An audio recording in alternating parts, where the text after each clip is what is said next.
Welcome all. I'm back again on the channel with a few insights on chemical bonding. When we speak about bonding between atoms and their types, most of us would be quite familiar with the types of bonding, ionic and covalent. So let me give you a quick recap on what ionic and covalent bondings are. Ionic bonding takes place between two oppositely charged particles by way of electron transfer.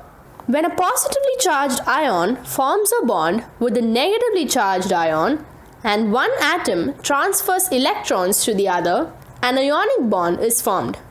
Whereas in a covalent bond, it is a chemical bond where pairs of electrons are shared between atoms.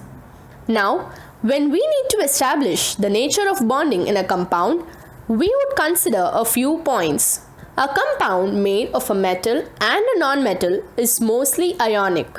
A molecule of a non-metal is covalently bonded. A compound made of two non-metals is covalently bonded. Hydrocarbons made of only hydrogen and carbon atoms are covalent bonds.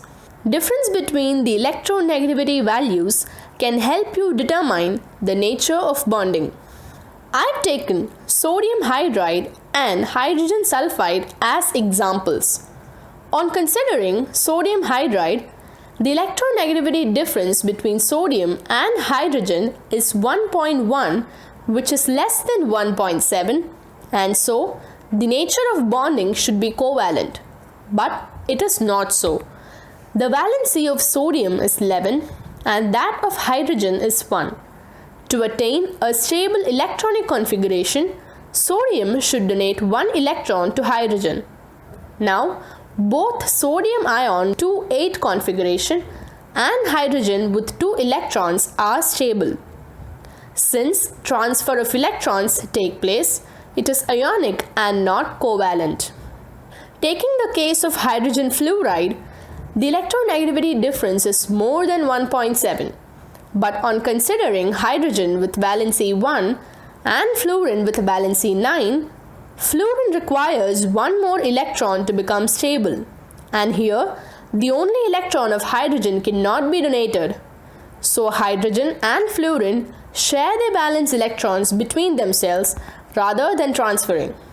So it is covalent. Thank you all for watching, and my next video will be on why honey is known to be a food with a longer shelf life.